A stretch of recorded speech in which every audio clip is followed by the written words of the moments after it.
L'invité politique sur Radio Classique et Public Sénat. Gilles Domp, bonjour. Valérie Pécresse, donc rebonjour. On va faire un tour d'horizon complet de l'actualité. On a le temps sur l'antenne de Radio Classique. Commençons quand même par cette pétition. Est-ce que le temps presse? Évidemment, c'est pas les positions de l'UMP, mais comment vous interprétez à la fois cette pétition des députés socialistes et en même temps les propos de Manuel Valls qui dit qu'il ne ressent pas une réclamation de fond de la société française sur ce thème? Est-ce que pour une fois, vous ne pourriez pas, puisque c'est un peu les positions que vous défendez, dire qu'il a raison? Ah, mais nous allons même plus loin. Nous pensons que, et nous demandons solennellement à François Hollande de ne pas tenir cette promesse de campagne sur le vote des étrangers aux élections locales. Nous pensons que c'est une mesure qui, dans le contexte actuel de crise que nous connaissons, dans le contexte actuel, vous l'avez rappelé, de test de la République par certaines minorités sur notre sol. Là, vous parlez des manifestations. Oui. Nous pensons qu'aujourd'hui, il faut vraiment assurer la cohésion de la nation française, que la cohésion de la nation française autour des valeurs de la République, autour des valeurs de la citoyenneté, et que cela ne passe pas par, j'allais dire, donner la citoyenneté française ou une partie de la citoyenneté française à des personnes qui ne demandent pas la nationalité. Mais vous dites ça ce matin avec nous et les auditeurs de Radio Classique et de Public Sénat en direct, mais il y a en même temps le président qui va s'exprimer dans quelques instants, c'est-à-dire dans la matinée au Louvre, sur ce magnifique département consacré aux arts de l'islam. Donc c'est un appel à ce qu'il s'exprime rapidement sur ce sujet. Mais nous pensons que dans la période de crise sociale extrêmement aiguë que nous allons vivre, de crise économique, il va falloir demander à la nation française des efforts. Il faut que notre pays soit cohérent, il faut qu'il soit rassemblé, il faut qu'il soit uni, et ça ne se fera qu'autour de l'envie de devenir français. D'accord, mais il faut qu'il l'enterre ce matin, c'est le souhait que vous exprimez, ou c'est à long terme, puisque c'est sa 50e proposition? Nous pensons qu'il faut qu'il renonce à cette proposition, que dans le contexte actuel, ça ne fera que diviser la communauté française, et nous ne voulons pas de facteur de division. Gilles, si on vous comprend bien, hors contexte, hors crise, vous ne contestez pas tout de même que c'est un vrai sujet. Vous avez vous-même des responsabilités dans une région, il y a les élections régionales en 2014. Est-ce que ça mérite quand même d'être posée cette question, qui ne date pas d'hier, puisque c'était également dans le programme de François Mitterrand en 81? En matière de politique, tous les débats méritent d'être posés et toutes les questions. Nicolas Sarkozy, à une certaine époque, on avait parlé de manière sereine. Mais vous voyez bien qu'aujourd'hui, avec cette proposition, on va réveiller les antagonismes très forts. D'ailleurs, les signataires de la pétition socialiste ne s'en cachent même pas, puisqu'on voit bien qu'il y a des arrière-pensées derrière. On veut gagner les municipales, il faut faire monter les extrêmes. Eh bien, nous ne voulons pas faire monter les extrêmes aujourd'hui, parce que nous pensons que c'est un sujet extrêmement délicat que de gérer la crise sociale et que d'apaiser les souffrances des Français. Mais pardonnez-moi d'apporter un compliment culturel, puisqu'on parlait du Louvre. Le plus grand musée du monde ouvre un département entier consacré aux arts de l'islam. Et nous, on serait donc dans un système politique verrouillé? Mais vous vous rendez compte de ce que vous toute en train de dire, Monsieur Durand? L'islam pose la question. Mais l'islam est une religion de citoyens français.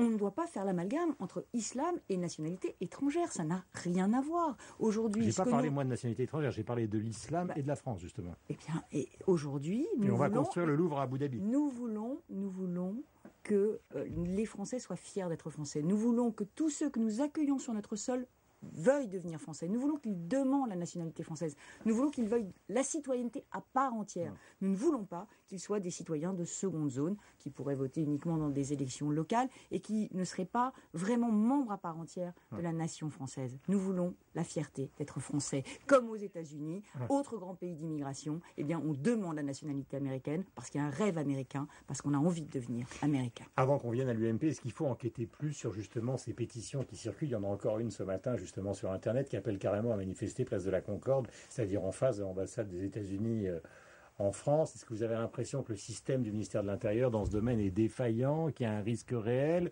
ou que c'est un épiphénomène? Vous avez vu que François Fillon a rappelé à l'ordre le gouvernement sur cette question.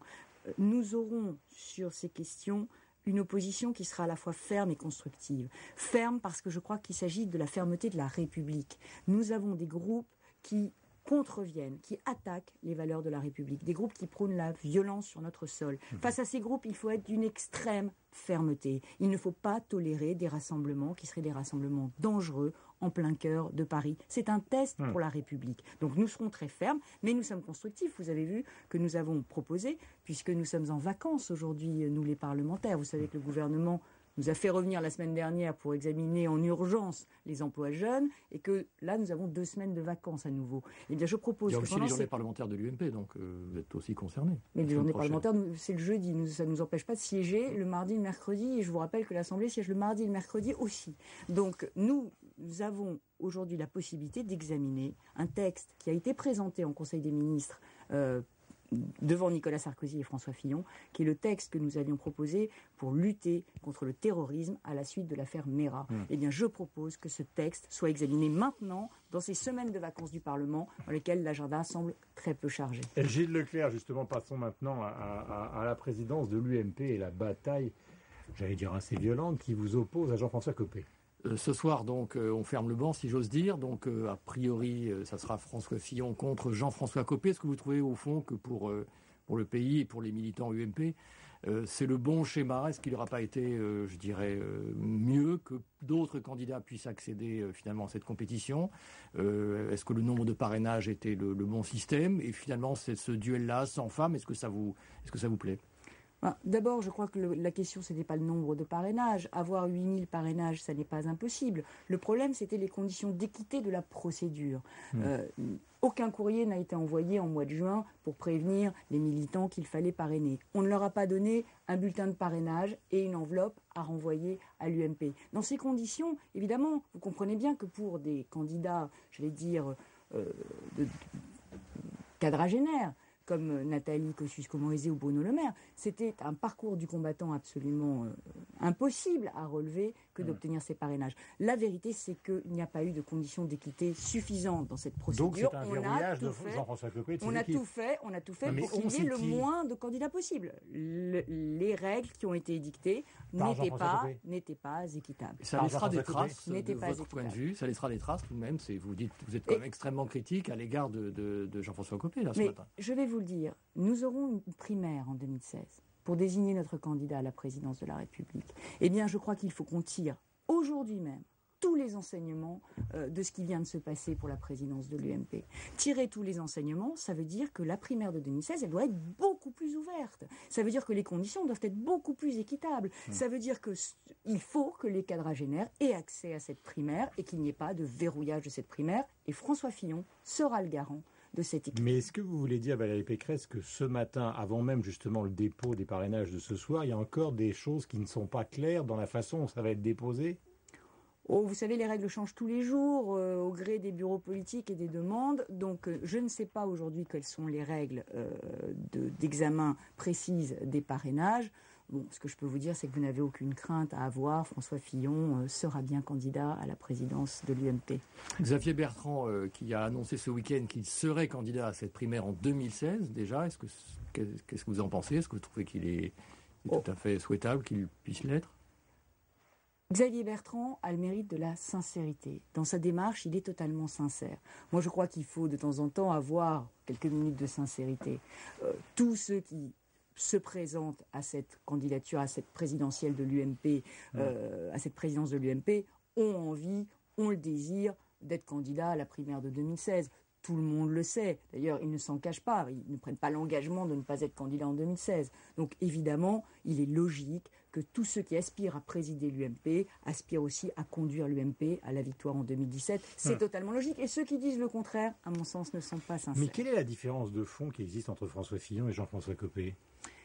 Parce que ça, c'est une question qu'on pose avec Gilles tous les matins à ceux qui, évidemment, font partie de nos invités de l'UMP. On n'a pas entendu une réponse, j'allais dire, qui claque, qui soit évidente pour les gens qui nous écoutent. Moi, je crois que Fillon est le plus rassembleur. Il est le plus rassembleur par son parcours. Il arrive des terroirs, où il a fait 6 mandats. Il vient dans une métropole, la métropole parisienne, qui est un enjeu de reconquête majeur pour l'UMP. Il peut réconcilier la France des terroirs et la France des grandes villes. Il a voté non à Maastricht. Aujourd'hui, c'est un Européen convaincu, mais un Européen de raison, un Européen exigeant. Il peut réconcilier la France du non et la France du oui. Il est à la fois gaulliste, à la fois social. Il a réformé... Donc c'est une question d'itinéraire plus que d'idées. Pour moi, c'est... Ah bah non, c'est l'itinéraire... C'est aussi des idées. Non, mais attendez, c'est pas toujours une idée. Attendez. L'itinéraire, c'est aussi j'allais dire, une histoire personnelle et des convictions qui se sont forgées au cœur de cette histoire personnelle. François Fillon peut défendre les territoires, comme il peut comprendre ceux qui ont voté non à Maastricht. Il est le mieux à même de nous garder les centristes tout en incarnant une idée très forte de la République et donc d'une droite un peu souverainiste. Donc je crois qu'il est le plus rassembleur. Et aujourd'hui, de quoi l'UMP a besoin? Elle a besoin de gagner le cœur des Français. Elle a besoin de redevenir majoritaire dans le pays pour pouvoir résister à François Hollande et reconquérir le pouvoir. Non pas pour le pouvoir, mais parce que là, aujourd'hui, la France est en risque. Et la France est en très grand risque de déclin. Sur le plan des idées, je voudrais même compléter ce que disait Guillaume, sur le plan des idées, sur le fond, notamment sur la politique économique, par exemple, qui est quand même la question du jour, il y a de vraies différences entre Jean-François Copé et François Fillon? Mais la vraie différence, c'est que François Fillon a fait les réformes. Il sait les faire. Enfin, Jean-François Copé les a soutenus, il a été ministre du budget. Oui, bien sûr, mais c'est pas la même chose.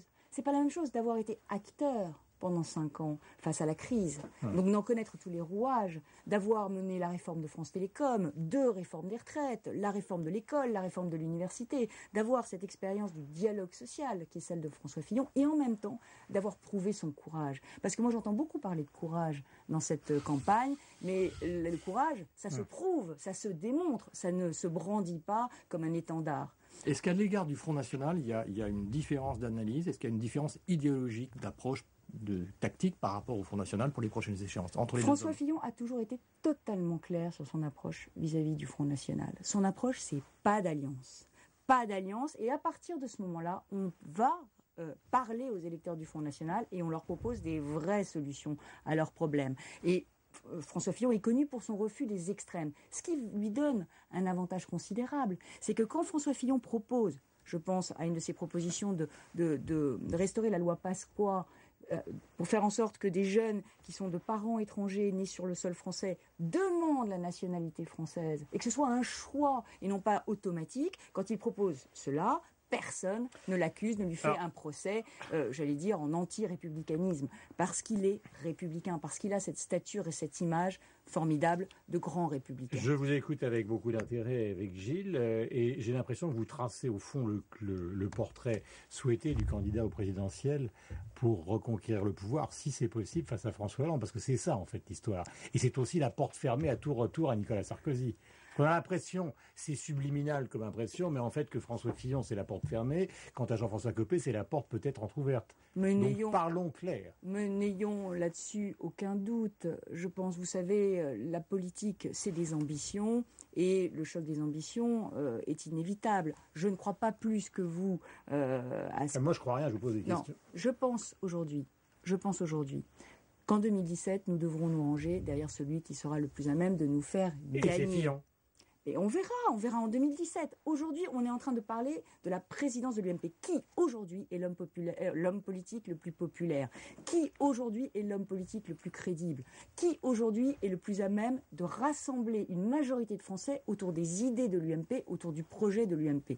Ma réponse, c'est François Fillon. Et je vous le dis, ni les parrainages, ni les sondages ne feront le vote des militants, parce qu'aujourd'hui, les conditions d'équité de cette campagne n'étaient pas réunies, de cette pré-campagne n'étaient pas réunies. Nous allons demander des conditions véritablement Dernière équitables. question, Gilles.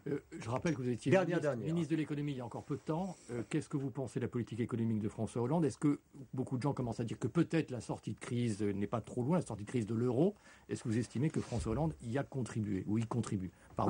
Moi, je pense que François Hollande a fait 2 erreurs en matière économique. Une erreur de cap et une erreur de rythme.